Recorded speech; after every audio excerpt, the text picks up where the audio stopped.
आवाज जा रही है?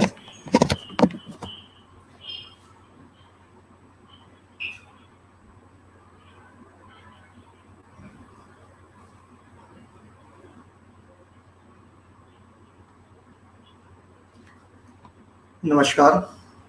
आज ई समाज परिवार की ओर से आप सभी का स्वागत करने के लिए मुझे यह जिम्मेदारी सौंपी गई है।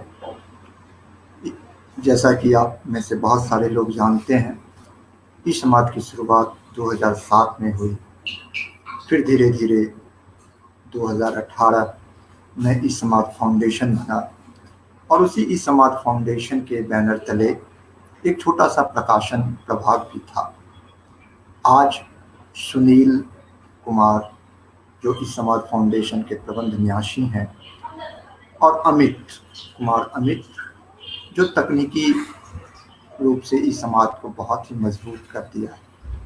इन दोनों की अथक मेहनत से आज हम सब इस समाज प्रकाशन का एक स्टार्टअप कहिए या एक नया अध्याय कहिए शुरू करने जा रहे हैं। isamaad.com और फिर isamaadprakasan.com, ये दो .com अब इस समाज फाउंडेशन के अंदर आ चुका है। आज इस समाज फाउंडेशन के isamaadprakasan.com का लोकार्पण समारोह है। जैसा कि आप सब जानते हैं, इस समाज प्रकाशन अब तक 8 पुस्तकों का प्रकाशन कर चुका है, लेकिन वितरण की समस्या थी और प्रकाशक के लिए सबसे प्रमुख जो बात होती है वो होती है उसकी पुस्तकों का वितरण, और इस वितरण की समस्या को हम लोगों ने आसान करने की कोशिश की है। इस समाज प्रकाशन .com अब आपको अच्छी किताब आपके घर तक पहुंचाने का काम करें। आज के इस शुभ मौके पर हमने 3 अतिथियों को आमंत्रित किया है। जैसा कि आप जानते हैं, इस समाज फाउंडेशन को कुछ लोगों का आशीर्वाद लगातार मिला है और उन्हीं लोगों में से एक हैं हम लोगों के आदरणीय तारानंद वियोगी जी। तारानंद वियोगी जी बिहार सरकार, बिहार प्रशासनिक सेवा के अधिकारी हैं और साहित्य से इनका बहुत ही लगाव। सबसे बड़ी बात, हमें जब कोई पूछता है कि मैथिली भाषा बहुत ही मधुर है, लेकिन आशीष जी आप में वो मधुरता नहीं है, तो मैं कहता हूँ कि तारानंद वियोगी को सुनिए, बहुत मधुर बोलते हैं। मैथिली की जो मधुरता है वो तारानंद वियोगी जी के लहजे में है। उर्दू बहुत प्यारी भाषा है, बहुत सुंदर भाषा है, लेकिन उर्दू से अधिक यदि मिठास आपको मैथिली में देखना हो, सुनना हो, तो तारानंद वियोगी सर को आप सुनिए तो आपको लगेगा कि मैथिली कितनी मधुर भाषा है। लेखन की जहाँ तक बात है तो तारानंद वियोगी का कोई भी किताब आप उठा के पढ़ लीजिए, उनकी लेखन शैली सबसे अलग है। हम इस मौके पर उनका आशीर्वाद पाने के लिए उन्हें आमंत्रित किया है। सर, आपका बहुत बहुत स्वागत है इस समाज के परिवार के इस छोटे से मंच पर।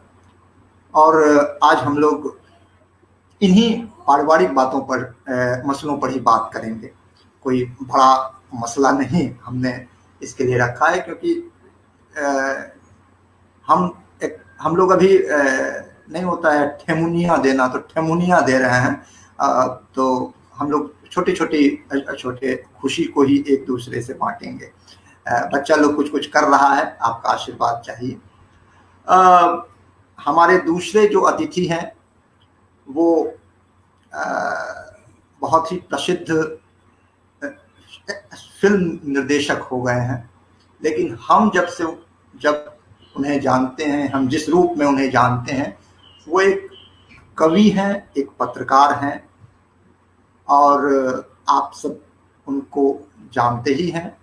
नाम उनका अविनाश दास है, लेकिन हम लोग उन्हें आज भी अविनाश लौटकर ही कहते हैं, क्योंकि उनका लौटकर जो रिपोर्ट है वो आज भी मेरे घर में उसी तरह एक पत्रकारिता की पढ़ाई की जो पुस्तक होती है, उसी तरह मेरे घर में उनके लौटकर वाले जो रिपोर्ट है वो सजिल्द आपको मिलेगी, और हम लोग रोज उसको पलट कर कुछ ना कुछ सीखते हैं, पढ़ते हैं।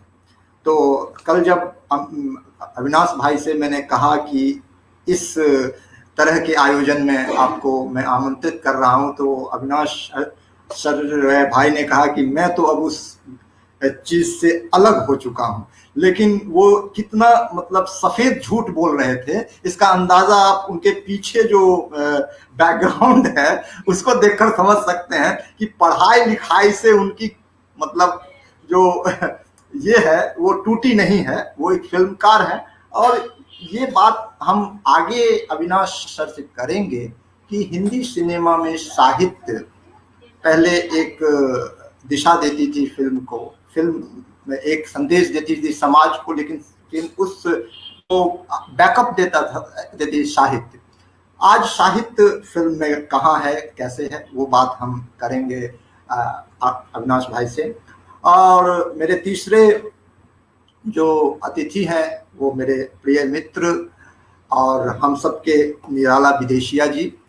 उन्होंने कुछ देर पहले मैसेज किया था कि कुछ विलम्ब हो सकता है उनको आने में, कुछ ज़रूरी मीटिंग में वो फंसे हुए हैं। तो वो बोले कि आप रुकिएगा नहीं, आपके कार्यक्रम का एक अनुशासन है, तो मैं जैसे ही आऊँगा मैं जुड़ जाऊँगा।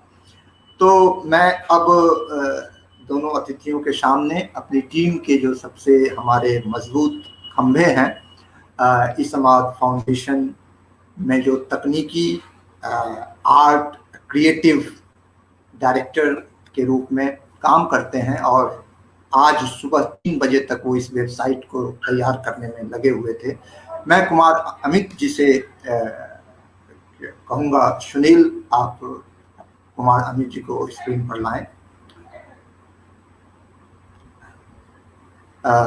स्वागत है कुमार जी, अमित जी। आपकी क्रिएटिविटी को तो दुनिया बहुत देख चुकी है, आज आपका चेहरा भी सामने आया है, तो लोग आपको देखेंगे, क्योंकि रेडियो के ज़माने में मैं एक छोटा सा प्रसंग यहाँ रखूँगा कि हम लोग के तरफ रेडियो बहुत पॉपुलर था और उसका एक कार्यक्रम था घर आंगन। तो उस कार्यक्रम में खुरखुर भाई इंद्रानंद सिंह झा, बटुक भाई के छोटे भाई थे, खुरखुर भाई बहुत पॉपुलर वॉइस था। तो एक बार किसी सभा में वो गए और उस सभा में बड़ा उत्साह था कि खुरखुर भाई आ रहे हैं, तो लोग बड़ा आए मंच पर, खुरखुर भाई आएंगे। जब वो आए तो लोगों ने कहा अच्छा यही खुरखुर भाई।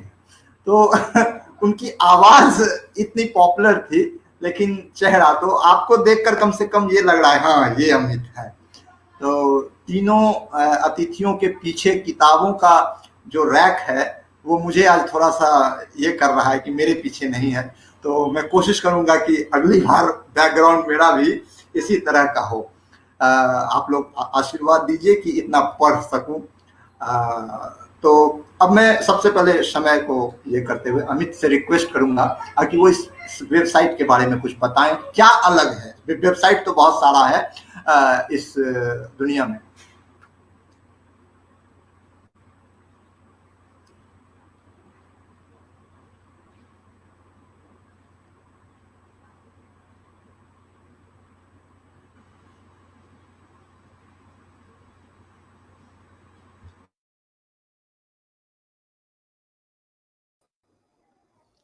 आवाज़ आ रही है मेरी? हाँ आ रही है भाई।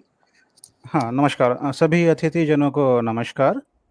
और आशीष जी ने एक प्राइमरी इंट्रोडक्शन दे ही दिया है कि क्या परिकल्पना थी और क्या हमारा एक टाइमलाइन रहा है। थोड़ा सा मैं उसको और ऐड करता हूँ, फिर हम लोग वेबसाइट पर आते हैं। शुरुआत में जब ई समाज पोर्टल पे जब भी हमारा आर्टिकल रिपोर्ट जो भी आता था, चीज़ें अच्छी चल रही थी।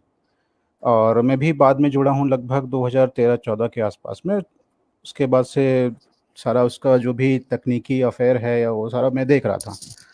फिर मुझे लगता था कि कहीं न कहीं थोड़ा-सा हमें और एक्सपेंशन चाहिए। एक्सपेंशन का मतलब क्या कि एक रिपोर्ट या एक वेब आर्काइव तो हमारा है ही और पॉपुलैरिटी उसकी थी।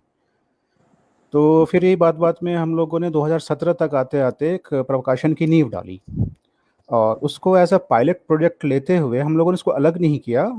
ई समाज का जो वेबसाइट है उसी के बैनर में ही रखकर ई समाज प्रकाशन एक अलग से एक्सटेंशन बनाकर उसको चलाया।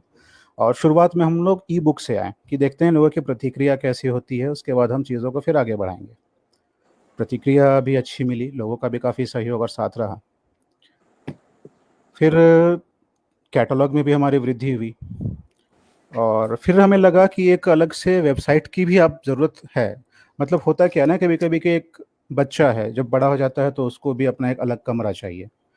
तो हमारा जो प्रकाशन संकाय था उसको भी लगा कि एक डेडिकेटेड वेबसाइट इसको चाहिए क्योंकि पिछले जब से हम लोग पेपर बैक में आए हैं तो हमें महसूस हो रही थी कि थोड़ा-सा डिस्ट्रीब्यूशन को लेकर, ऑर्डर को लेकर चीज़ों को थोड़ा-सा स्ट्रीमलाइन करना होगा।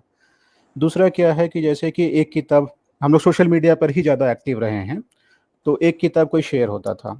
अब लोगों को पता नहीं था कि हमारी बाकी किताबें भी हैं। अब एक जगह पर मिलने के लिए ऑब्वियस सी बात है कि हमें वेबसाइट और बाकी चीज़ें चाहिए ही। तो फिर विचार हुआ कि नहीं, अब ई-समाज.com पर इसको चला पाना या आगे देना पाना संभव नहीं होगा। तो हम लोग फिर इसको प्रकाशन का एक डेडिकेटेड वेबसाइट लाते हैं और वहाँ से सारी चीज़ें फिर से एक रीबूट की तरह पे हम लोग लेंगे। और हमारा रीबूट में मतलब 2 चीज़ हुआ कि एक ने हम लोगों ने फ्रेश वेबसाइट बनाया, साथ में जो भी हमारा अभी तक ई-बुक पर हम लोग काम कर रहे थे, हम लोग पेपर बैक में भी जाना शुरू किए। और फिर चीज़ें होती रही, लोगों का भी सहयोग रहा और क्योंकि वेबसाइट अभी नया ही है, तो इम्प्रोवाइज़ेशन का स्कोप तो हमेशा रहेगा और इस पे निरंतर कार्य चल भी रहा है और चलेगा भी, क्योंकि जो वेबसाइट आज दिख रही हो सकता है 2 दिन बाद कुछ और हो, 2 महीना बाद कुछ और हो। फिर भी एक बेसिक इंट्रोडक्शन मैं देना चाहूँगा। अ, सुनील जी, तो अभी हम लोगों ने 8 किताब के साथ ही इसको लॉन्च किया है और जो भी हैं फ्रेश पब्लिकेशन ही हैं, 1-2 हमारा क्लासिक्स भी है और दूसरा एक और है ई-समाज प्रकाशन का जो हमारा जो ज़ोर है या रहेगा वो ज़्यादातर नॉन फ़िक्शन की तरफ है। क्योंकि जो भी कहानियाँ हैं, कविताएँ हैं, वो छप रही हैं और छपती ही रहेंगी। लेकिन ई-समाज प्रकाशन का मुझे लगता है कि इतने कम समय में अगर हम लोगों ने अगर जगह बनाया है, तो वो हमारा नॉन फ़िक्शन का कैटलॉग रहा है। वो चाहे अभी हाल ही में प्रकाशित खंडवाला राजवंश को लेकर रहा हो या एक मिथिला एक खोज को लेकर रहा हो, तो उसकी प्रतिक्रिया भी अच्छी आ रही थी। फिर प्रवीण जी हैं हमारे और सोशल मीडिया पे काफ़ी पॉपुलर लेखक भी हैं, उनसे फिर करार हुआ। उनकी किताबों को भी हम लोगों ने पूरा कैटलॉग कर लिया कि हम ही आगे उसको आगे और छापेंगे, उसका पेपर बैक का सारा। तो इसी मद में आज हम लोग रिनाशा उनकी काफ़ी पॉपुलर किताब रही है ई-बुक के माध्यम से, तो उसका पेपर बैक का भी एक तरह से आप इसको एक ऑफ़िशियल लोकार्पण समझ सकते हैं। तो आज हम लोगों ने इसको रिनाशा को लाया है और रिनाशा की जो बाकी जानकारी है, वो आपको आशीष जी और वेबसाइट के माध्यम से भी मिल जाएगी क्योंकि मैं अगर सारा चीज़ बता दूँ इसके बारे में तो फिर ये पर्पज़ ही डिफीट हो जाएगा कि हम लोगों ने वेबसाइट बनाया क्यों? आप वहाँ पे जाइए, इन्फॉर्मेशन देख कीजिए, किताबें अच्छी मिलती हैं, लगती हैं, आप ऑर्डर कीजिए और हमारा भी निरंतर प्रयास रहेगा कि हम इसको और अच्छे से अच्छे के ले जा पाएँ और सबसे बड़ी बात पाठक किताब का ही नहीं, हमारा एक तरह से वेबसाइट व्यूअर भी है, तो उनका जो भी सजेशंस होगा हम लोग समय-समय पर इसको इनकॉर्पोरेट भी करते रहेंगे और देखते हैं कहाँ तक इसको ले जा पाते हैं।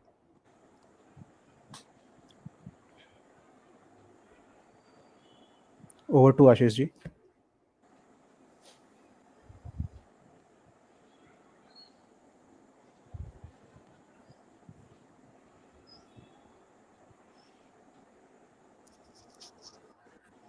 भाई लिंक के फेसबुक पर शेयर करबे ना तो और लोग आयत।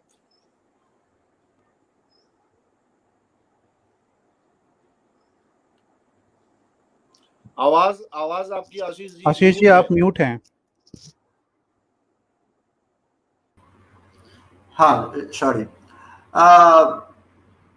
वेबसाइट के बारे में अमित जी ने एक चीज़ शायद मेरे लिए छोड़ दिया, नहीं बताया या मैं सुन नहीं पाया कि इस वेबसाइट को बनाने का एक बड़ा कारण ग्राहक तक किताबों का पहुंचना बहुत महंगा हो गया है। 100 रुपये की किताब अगर ग्राहक मंगा रहा है तो दूसरी कंपनियां शिपिंग चार्ज के रूप में 150 रुपये ले रही हैं। तो इस वेबसाइट के पीछे हम लोगों की जो आज़ादी कंसेप्ट है, वो आज़ादी ये है कि इस वेबसाइट से अगर कोई किताब आप खरीदते हैं तो उसमें शिपिंग चार्ज नहीं लगेगा। वो हर किताब आपको भेजने का जो जिम्मा है वो हम लोग निःशुल्क करेंगे, और किताब का जो MRP है उससे कम में तो हर कोई देता है, हम लोग भी देंगे, वो कोई नई बात नहीं है। तो ये छूट जो है कि एक किताब 150 रुपये की आप खरीद रहे हैं और फिर 150 रुपये शिपिंग चार्ज से, मतलब 300 रुपये की वो किताब बन पा रही है, तो ये चीज हम लोग ग्राहक को इस गुलामी से हम लोग आजाद कर रहे हैं। और इस आजादी के कारण, इस आजादी को देने के पीछे एक ही मकसद है कि अच्छी किताबें सस्ते दामों पर ग्राहक तक पहुंच जाए, घर तक पहुंच जाए। लेकिन सर, हम अब वियोगी सर से संवाद को शुरू करना चाहते हैं कि आज प्रकाशक के रूप में मेरा पदार्पण हुआ है, इस समाज का पदार्पण हुआ है। बस आए हैं हम लोग, खड़े भी नहीं हुए हैं, थाथई कर रहे हैं।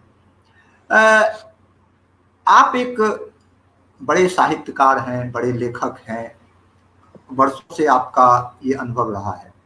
एक बेहतर प्रकाशक को क्या होना चाहिए, क्या इसमें समस्या है, और क्या हम लोग इसको बेहतर करने के लिए प्रकाशक और मुद्रक को क्या ऐसा करना चाहिए जिससे आप जैसे लेखक संतुष्ट हो कि हाँ, ये काम ठीक हो रहा है, अच्छा हो रहा है, ये काम बहुत पहले हो जाना चाहिए था। हम लोग उसे करने का प्रयास करेंगे। तो हम आपसे कल भी हमने कहा था कि हम लोगों का जो आज चर्चा का विषय होगा वो सीखने के लिए होगा। हम सीखना चाहते हैं, जानना चाहते हैं कि आखिर एक प्रकाशक को किस बात पर ध्यान देना चाहिए, और वो मैं आपसे जानना चाहूंगा। सर म्यूट है आपका आवाज सर। धन्यवाद आशीष जी। जी सर, जी। अच्छा लग रहा है आप लोगों की संगत में बैठने में, और अविनाश हम लोगों के साथ हैं, आपकी पूरी टीम है, निराला जी आने वाले हैं थोड़ी देर में, तो ये सब एक अच्छा अनुभव है। और जैसी शुरुआत आप कर रहे हैं और जैसी आपने छवि अभी तक बनाई है, तो वो बहुत आश्वस्त करने वाली छवि है। पिछले दशक भर से आपकी गतिविधियां, ई समाज की गतिविधियां हम लोग देखते रहे हैं, और हमेशा आप लोगों ने समय के जरूरी सवाल को बहुत पैनेपन से, बहुत अलग तरीके से उठाने की कोशिश की है। इसमें बहुत हद तक आपको सफलता भी मिली है। आपका एक प्रसार क्षेत्र कायम हुआ है। कि प्रकाशक के रूप में जो आप प्रवेश कर रहे हैं, तो और जो आपने सवाल किया, मुझे लगता है कि 3 चीजें इसमें बहुत जरूरी है। एक चीज तो है चयन विवेक। आप चुने कि क्या चीज हमको छापनी चाहिए। ये चयन विवेक सब लोगों में नहीं पाया जाता, और जिन लोगों में पाया जाता है तो वो बड़े भले ना हो, लेकिन सार्थक प्रकाशक के रूप में याद किए जाते हैं। तो क्या चीजें आप छापते हैं, कैसे आप चयन करते हैं, एक ये प्रमुख मामला है। दूसरा मामला है संपादन का, कि अच्छी किताबें भी खराब संपादन के साथ अगर पाठकों के समक्ष आए तो वो अपना प्रभाव छोड़ नहीं पाती है। तो दूसरी बात ये संपादन कला के बारे में है। संपादन अपने आप में एक अलग से कला है, हम सब लोग जानते हैं इस बात को। और तीसरी चीज है किताब का मुद्रण, कि वो इस आकर्षक तरीके से, जैसे कि माने वो चलन जो है, तो चलन में हम नया क्या कर सकते हैं, नई सूझ जिसके पास ज्यादा से ज्यादा हो, तो उसमें नया आप कर सकें, पाठकों तक को आकर्षित करने के लिए उसकी गंभीरता, जो जैसे कि अभी हम लोग बात कर रहे थे कि जो चीजें अभी आपने छापी हैं वो नॉन फिक्शन की चीजें हैं, और बहुत मजे की ये बात है कि अभी संसार में सबसे ज्यादा नॉन फिक्शन पढ़ा जा रहा है, लिखा भी जा रहा है, और तरह तरह की चीजें आ रही हैं, हिंदी में भी आ रही हैं, मैथिली में भी आ रही हैं। जो चीज की कल्पना आप कल तक नहीं कर सकते थे, ऐसी चीजें अब आपको पढ़ने को मिल रही हैं। ये सारी चीजें ज्यादातर नॉन फिक्शन में आ रही हैं। तो चयन विवेक के मामले में तो मुरीद हूं मैं आपका। अभी तक जो जितनी किताबें आपने छापी हैं, तो सब समय के लिए बहुत जरूरी किताबें हैं, और वो सब मैंने हमारे जैसे लोगों को पहली नजर में आकर्षित करने वाली किताबें हैं। मुझे याद आता है कि खंडवाला कुल पर जो अभी आपने किताब छापी है, राजवंश पर, तो वो जब मैं बाबा नागार्जुन की जीवनी पर काम कर रहा था तो उस किताब की मुझे जरूरत पड़ी। तो दोनों का रिश्ता था, महामहोपाध्याय मुकुंद झा बख्शी और उनके ससुर लगते थे संबंध में, और विद्यार्थी जीवन में उनकी संगत में रहे थे। मतलब जिस बनारस के जिस छात्रावास में नागार्जुन रहते थे, उसी छात्रावास में गुरु के रूप में महामहोपाध्याय रहते थे। और फिर बाद में वो जो उस समय देश के सबसे प्रतिष्ठित जो महाराज थे, प्रतिष्ठित शब्द ना हो सुटेबल, तो मैं कहूँ कि मैंने सबसे नया सोच पाने वाले और सबसे मतलब जिंदा दिली के साथ प्रस्तुत होने वाले जो लोग थे वो पटियाला के थे, और पटियाला में बाद में महामहोपाध्याय राजपंडित हुए। तो और हमारे नागार्जुन का जब संघर्ष का समय था तो वो पटियाला पहुंचे, उनके यहाँ रहे। तो इस सिलसिले में मुझे इनकी जरूरत पड़ी, और मैं खोज रहा था मिथिला भाषा में इतिहास। और मैं आपको बताऊं कि कितनी मैंने जद्दोजहद के बाद उस किताब तक मेरी पहुंच बन सकी, और क्या क्या मैंने नहीं किया उसके लिए। मैंने इस तरह से वो दुर्लभ किताब थी, और उसका इम्पोर्टेंस आप समझ सकते हैं कि मिथिला के मैंने आधुनिकता के प्रवेश द्वार पर खड़े जो सबसे महत्वपूर्ण लेखकों में से हैं, उसमें एक महामहोपाध्याय मुकुंद झा बख्शी हैं। उनकी किताब आपने बहुत आसानी से उपलब्ध कराई।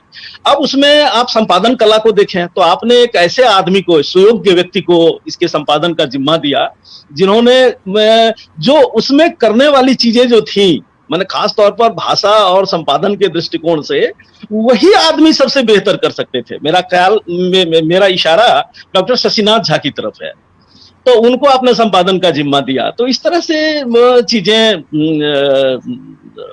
आप समझ पा रहे हैं और कर पा रहे हैं। हम लोगों की शुभकामना है कि आप बहुत आगे तक जाएं, और भले बहुत बड़े प्रकाशक आप ना बन सकें, लेकिन सार्थक प्रकाशक आप जरूर बने, ये मेरी शुभकामना है।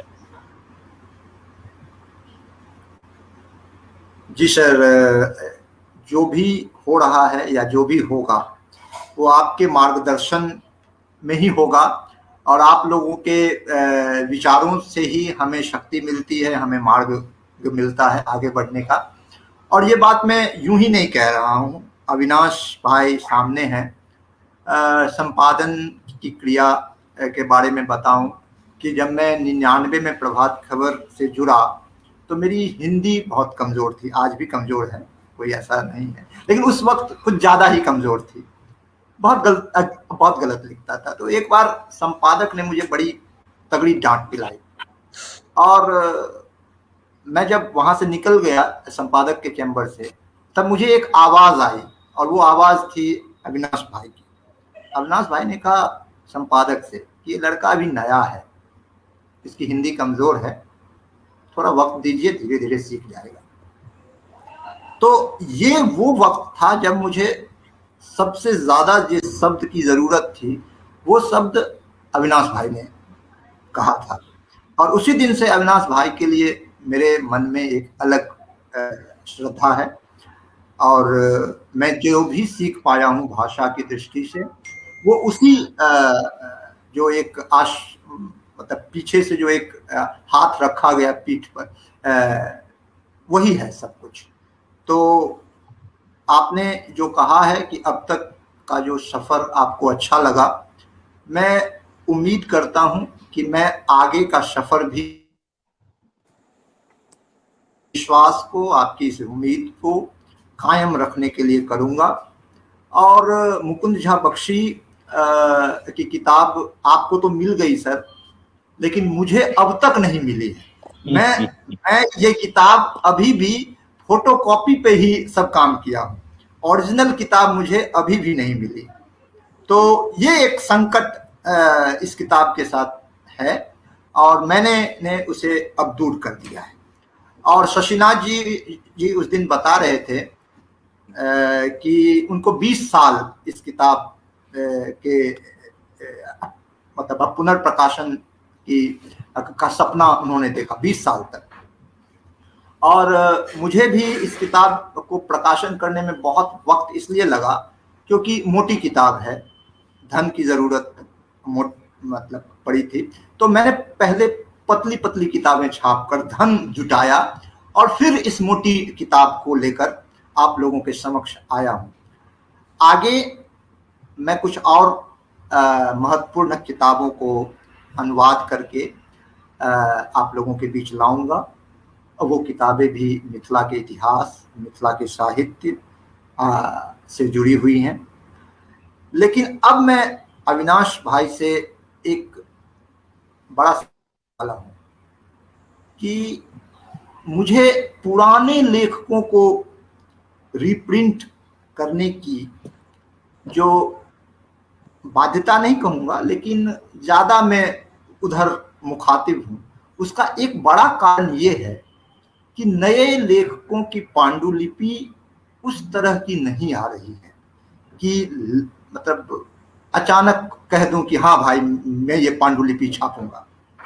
तो ये क्या कारण है कि सिनेमा भी साहित्य से मुंह मोड़ चुका है? अब कोई साहित्य पर फिल्म बन नहीं रही है जैसे पहले बनती थी। साहित्य में विषय बदल नहीं रहे हैं। अभी भी यदि 40 किताबें निकल रही हैं तो उसमें से 30 किताब अभी भी प्रेमचंद्र के जमाने से ठाकुर का कुआं और लगान और खेत और किसान। विषय क्यों नहीं बदल रहे हैं जैसे सिनेमा का विषय बदल रहा है? आप तो आजकल एक नए प्लेटफॉर्म पर काम कर रहे हैं, वो जिसको हम लोग टीवी पर एक नए विधा के रूप में देख रहे हैं। उसमें भी विषय बदल गया, अच्छे अच्छे टॉपिक्स पे सीरीज, वेब सीरीज बन रहे हैं। लेकिन जिन विषयों पे वेब सीरीज बन रही है उन विषयों पर भी अच्छा उपन्यास हम लोगों के हाथ में नहीं आ रहा है। इसका क्या कारण है? मैं बोलूं आपको? हाँ बोलिए। सबसे पहले तो मैं प्रवीण झा जी को रेनेशा के लिए बहुत मुबारक देना चाहता हूँ, बहुत बधाई, बहुत शुभकामनाएं। और वियोगी जी से आपने मुलाकात करवाई, ऑनलाइन ही सही, अब हम लोग ऐसे ही मिलते हैं इसी तरह की गोष्ठियों में। तो वियोगी भाई जी को मेरा चरण स्पर्श।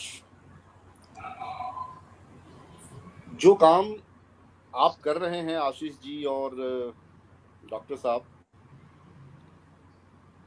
उस तरह के काम का सपना एक ज़माने में हमने और वियोगी जी ने मिलकर बहुत देखा, कुछ करने की कोशिश भी की, लेकिन गमे रोज़गार का जो एक मसला होता है जिसमें मैं थोड़ा फंसता गया और उनके बाढ़ से निकल गया, जिसकी तकलीफ़ अभी भी है। और उसी तकलीफ़ के एवज़ में मैं अब भी पढ़ता हूँ ताकि मैं उनकी संवेदना तक और वो जो सोचते थे वो सोचने और महसूसने लायक मैं भी बन सकूं। तो उसी के एवज में आप ये सारी चीज़ें देखते रहते हैं, क्योंकि मैं अभी भी अपने एक मित्र से कह रहा था कि मुझे कोई कुछ ना कहे,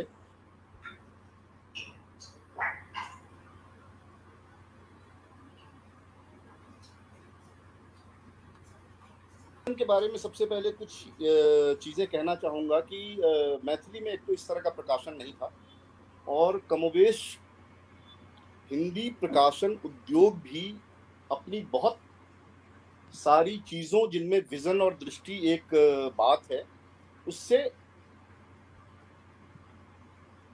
डेविएट कर रहा है। इसका एक ताज़ा उदाहरण मैं आपको देना चाहूँगा कि पिछले दिनों रूपा बुक्स ने एक किताब छापी, लंकाज प्रिंसेस, कविता खाने की किताब।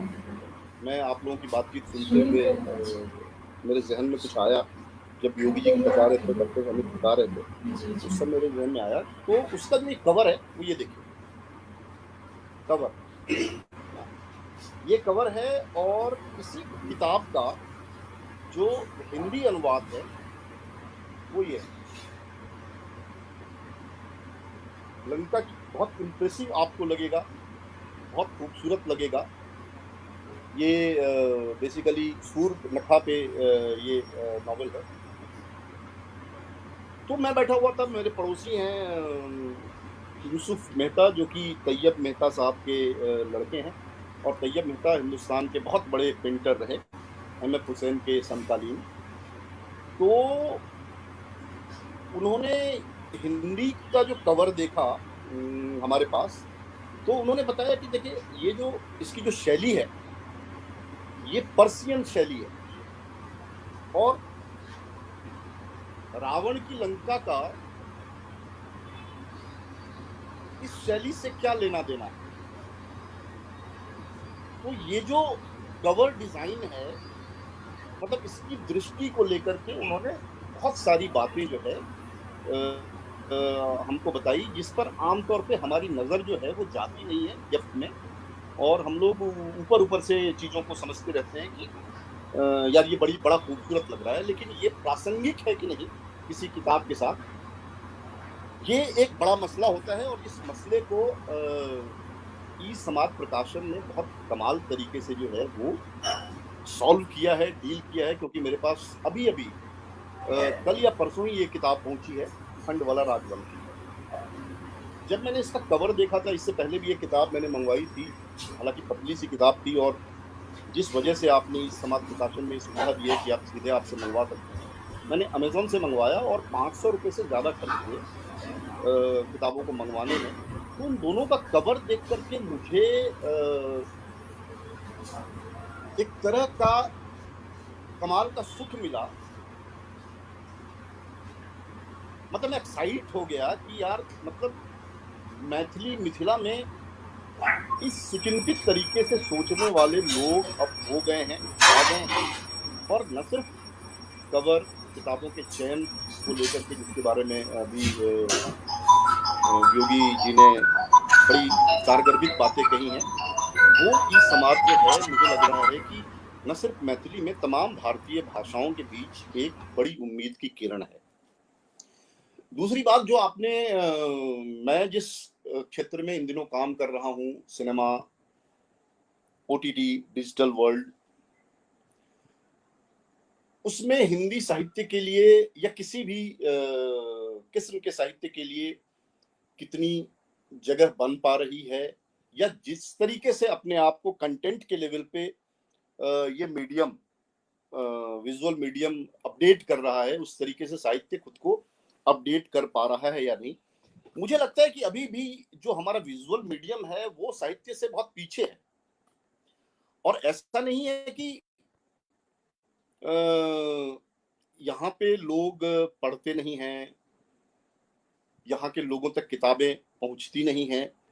आप ज्यादातर लोगों के पास चले जाएंगे, यहाँ पे वो किताबों में डूबे रहने वाले लोग हैं, वो पढ़ते हैं, वो समझते हैं चीजों को। लेकिन हिंदी में, चूंकि हिंदी सिनेमा की बात हो रही है, मैं हिंदी सिनेमा से जुड़ा हुआ हूँ, तो हिंदी में जितने लोगों ने जितनी किताबों पर हाथ रखा है, वो हमेशा एक मसला रहा है, विवाद रहा है कि भैया साहित्य में जितनी गहराई से अनुभूतियों को समझा गया, उसको उकेरा गया, विजुअली उसको एक्सप्लोर करते करते चीजें जो है वो थोड़ी सी खराब हो गई। कुछ ही फिल्में हैं जिसको लेकर के ये कहा गया कि साहित्य की जो आत्मा है, मतलब उस किताब की जो आत्मा है, उसको सही सही तरीके से जो है वो संभाला गया, डील किया गया। जैसे गाइड है, जैसे तीसरी कसम है, रेणु जी की कहानी। और हाल में एक कृति के सिनेमा में बदलने का मैं पूरा गवाह रहा। वो कृति है पांडे कौन कुमति तोहे लागी। ये है काशीनाथ सिंह जी का जो एक कथानुमा नॉवेल है, काशी का 80, उसकी एक कहानी पर बेस्ड है। और डॉक्टर चंद्रप्रकाश द्विवेदी ने वो फिल्म बनाई थी मोहल्ला 80 के नाम से, जिसमें सनी देओल वगैरह ने काम किया था। तो उस दरमियान काशीनाथ सिंह जी के साथ बहुत रहने का मौका मिला मुझे। उन्होंने कहा कि भाई मेरा काम था कहानी लिखना, अब फिल्मकार का काम है उसको अपने तरीके से विजुअली कैसे एक्सप्लोर करना है, नहीं करना है, उसमें मेरा कोई हस्तक्षेप नहीं है। तो मुझे ऐसा लगा कि बहुत पहले बासु भट्टाचार्य ने शायद शिवमूर्ति की कहानी एक बड़ी तिरिया चरित्र, उस पर एक फिल्म बनाई थी और इसको लेकर के बड़े नाराज थे शिवमूर्ति जी की भाई उन्होंने कहानी को बिगाड़ दिया है। तो हमारे यहाँ जो होता है कि भाई साहित्य का काम है अपने तरीके से एक यात्रा करना, और उस यात्रा के बाद अगर वो किसी को अधिकार देते हैं फिल्म बनाने के लिए, तो उसके बाद वो उनकी चीज हो जाती है। और सिनेमा और साहित्य बिल्कुल अलग अलग चीज है, ये हमको मान के चलना चाहिए। दूसरा, जो आशीष जी आपने एक गंभीर सवाल पूछा कि जिस तरीके से सब्जेक्ट्स विजुअल मीडियम में इन दिनों आ रहे हैं, साहित्य में चीजें जो है उस तरीके से नहीं आ रही हैं। अब मुझे लगता है कि उस तरीके से लिखने की कोशिश लोग कर रहे हैं, लेकिन वो साहित्य नहीं है।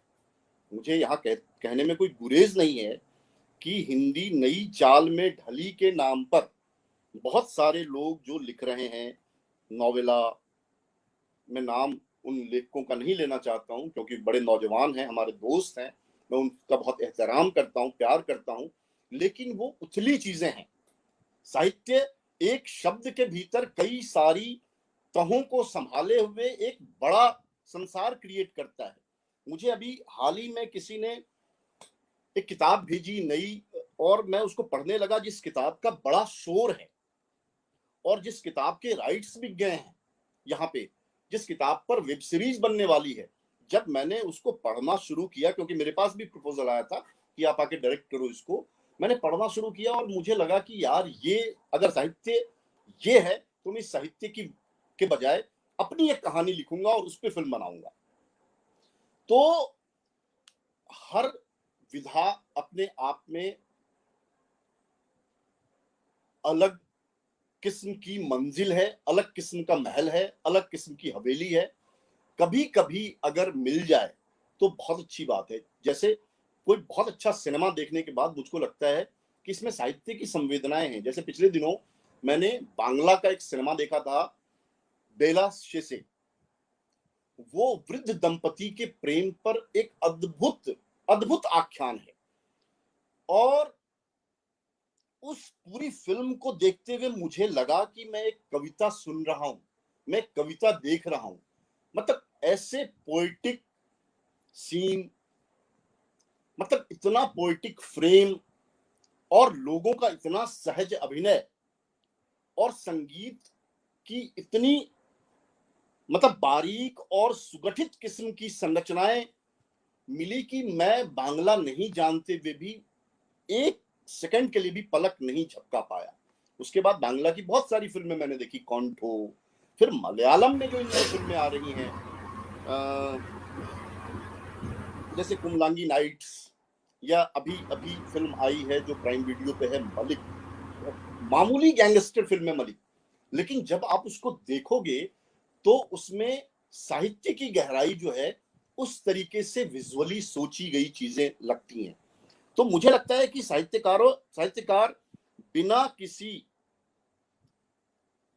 सिनेमाई दबाव में अपनी रचना का सफर तय करते रहें, और सिनेमा में वो समाज नहीं आ रहा है, वो समय नहीं आ रहा है, तो ये या साहित्य में ये मुझे लगता है कि मतलब एक किस्म की सामाजिक सीमा भी हमारे सामने है। इसकी वजह से चीजें विस्फोट के रूप में नहीं आ पा रही। मैं अक्सर अपने रंगमंच के साथियों से पूछता हूँ कि तुम मुझे पिछले 25-30 साल में लिखा कोई एक नाटक बताओ जिसकी अनुगूंज जो है वो पूरे देश में फैली हो। मुझे याद है कि एक जमाने में आधे अधूरे, लहरों के राजहंस, तुगलक, धर्मवीर भारती का अंधा युग, कोर्ट मार्शल, ये सारे नाटक जो, या हमारे रामेश्वर प्रेम के कुछ नाटक, ये सारे नाटक 90 से पहले लिखे गए। 90 के बाद लिखा गया सिर्फ एक नाटक है जो पूरे हिंदुस्तान में खेला जा रहा है और जिसकी अनुगूंज बनी, वो ताजमहल का टेंडर। तो ये समस्या जो है विधा की समस्या नहीं है। मुझे लगता है कि समाज जिस किस्म से उथल पुथल के दौर से गुजर रहा है और जिस किस्म का उपभोक्तावादी नजरिया पिछले 30 सालों में पैदा हुआ, उसने हर तरह के इस तरह के क्रिएटिव कर्म को जो है एक इवेंट में बदल दिया। नाटक अब नाटक नहीं है। हम लोग को याद है जब हम लोग दरभंगा, पटना में नाटक करते थे तो नाटक करने वाले कौन लोग होते थे? कोई स्कूल में मास्टरी कर रहा है, कोई बैंक में क्लर्क है, कोई कहीं दूरदर्शन में नौकरी कर रहा है, कोई आकाशवाणी में नौकरी कर रहा है, कोई पटना म्यूजियम में नौकरी कर रहा है। मैं खुद अखबार में नौकरी करता था। शाम के वक्त या कभी किसी भी समय हम लोगों को वक्त होता था, हम रिहर्सल करते थे, नाटक करते थे। नाटक करना हमारे लिए एक सामाजिक दायित्व था। लेकिन आज की तारीख में, उस समय पैसे भी नहीं मिलते थे, झाड़ू पोछा वगैरह सब खुद मंच का करना पड़ता था जहां हम लोग रिहर्सल करते थे। आज की तारीख में नाटक करने के लिए पैसे मिलते हैं, ग्रांट मिलता है, आपको बहुत आसानी से विज्ञापन मिल जाते हैं जिसको स्पॉन्सर कहते हैं। तो अब जो है वो इवेंट हो गया। अब एक किताब किसी की आती है, पहले आप याद करिए कि लोकार्पण इतने ज्यादा नहीं होते थे। एक किताब आते थे, उसकी किसी ने, किसी के द्वारा, किसी के लिए जो है चर्चा होती थी और वो किताब हम तक पहुंचती थी और हम लोगों को लगता था कि वाह क्या बात है। आज भी कोई किताब पढ़ता हूं अच्छी तो मुझे लगता है कि मैं थोड़ा अमीर हो गया हूं, थोड़ा समृद्ध हो गया हूं। लेकिन आज हर रोज या हर हफ्ते आप देखेंगे कि कोई एक नई किताब आई है और उसको बड़े बड़े लोग रेकमेंड कर रहे हैं। एक साधना को, एक सुंदर सी बात को, सुंदर सी घटना को जो है व्यावसायिक इवेंट में जो है वो बदल दिया गया है। ऐसे में आप किसी विधा में गहराई की उम्मीद कैसे करेंगे? आज रातों रात हमको पॉपुलर होना है। पहले जो है गोदान तक पहुंचने में प्रेमचंद को अपना पूरा हिसाब किताब क्लियर करना पड़ता था बहुत सारे नॉवेल के माध्यम से, धीरे धीरे बनता था। आज पहले दिन से हम बनते हैं और उसके बाद छींचते चले जाते हैं। तो वो जो प्रोसेस उल्टा हो गया है राइटिंग का, वो थोड़ा मतलब मुश्किल भरा लग रहा है। लेकिन ऐसी स्थितियों में ई समाज जैसा प्रकाशन जो है लोगों को इस रूप में मोटिवेट करेगा कि हमको थोड़ी गहरी बात करनी चाहिए। अगर हम गहरी बात नहीं करेंगे तो ई समाज से हमारी किताब नहीं छपेगी, हमारी किताब पर तारानंद वियोगी जैसे लोग नहीं बोलेंगे, लिखेंगे। तो मैं इसलिए बहुत हृदय से साधुवाद देना चाहता हूं कि ई समाज न सिर्फ एक उपक्रम है बल्कि एक आंदोलन है और इस आंदोलन को पूरी ईमानदारी, पूरे जज्बे के साथ जारी रहने की जरूरत है। धन्यवाद आशीष जी। अविनाश भाई, जो शब्द मेरे मुंह से नहीं निकले थे वो शब्द आपने कह दिए, इसके लिए मैं आपको अलग से धन्यवाद देता हूं, क्योंकि सही में इस समाज एक आंदोलन है। इस शब्द का मैं इस्तेमाल मतलब इस्तेमाल इसलिए नहीं कर रहा था क्योंकि आप भी प्रभात खबर से और मैं भी प्रभात खबर से, और उसका टैगलाइन है कि अखबार नहीं आंदोलन। हाँ, तो लोगों को लगेगा कि भाई आंदोलन का ये चक्कर इन लोगों का पुराना है, लेकिन सही में ई समाज एक आंदोलन है। दूसरी बात जो आपने कही वो मेरे लिए एक टास्क है आपका दिया हुआ कि इस तरह की पांडुलिपि यदि हमारी है तो इस समाज से छपेगी। मतलब इस समाज से छपना अपने आप में एक मानक हो कि पांडुलिपि अच्छी है।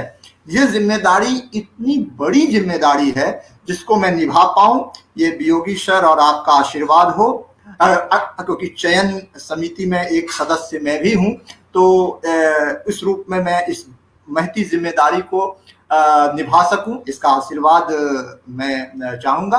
और लोग किताब खरीदें, क्योंकि इन समाज की जो किताबें हैं वो किताबें जब खरीदी जाएंगी तभी इस तरह की किताबें फिर मैं छाप पाऊंगा, क्योंकि पैसा तो तभी आएगा जब लोग किताब खरीदेंगे। और पिछले दिनों एक सोशल साइट पे ही वियोगी सर एक बहस चल रही थी बहुत सम्मानित लेखिका के द्वारा कि प्रकाशक नहीं है, और प्रकाशक और वितरक नहीं होने के कारण अच्छी चीजें पाठकों तक नहीं पहुंच रही हैं। लेकिन मैंने वहां भी ये कहा था कि अच्छी तो हर महीने एक प्रकाशक 28 निकाल दे रहे हैं। 28 किताब एक प्रकाशक एक महीने में प्रकाशित कर रहा है, लेकिन वो 28 किताबों की पांडुलिपियों में है क्या, ये बड़ा सवाल है। और आपको कोई 100 रुपया देगा तो उसके लिए किताब के अंदर कुछ होना चाहिए, और अगर होगा, मैं तो कोई नया पांडुलिपि लेकर सर बहुत कम आया हूं, एक रेनेशा नया है भी नहीं कह सकते हैं, इतने में नया मेरे पास बहुत सारा नहीं है, क्योंकि मिथिला एक खोज जो मेरी सबसे पॉपुलर किताब है वो व्याख्यानों का एक दस्तावेज है। दूसरा सर जो हम लोगों ने दरभंगा के एक बहुत बड़े बांग्ला साहित्यकार थे, उनकी कहानियों का संग्रह कृष्ण कली को हम लोगों ने हिंदी अनुवाद लाया है, तो वो भी नया नहीं है, अनुवाद है।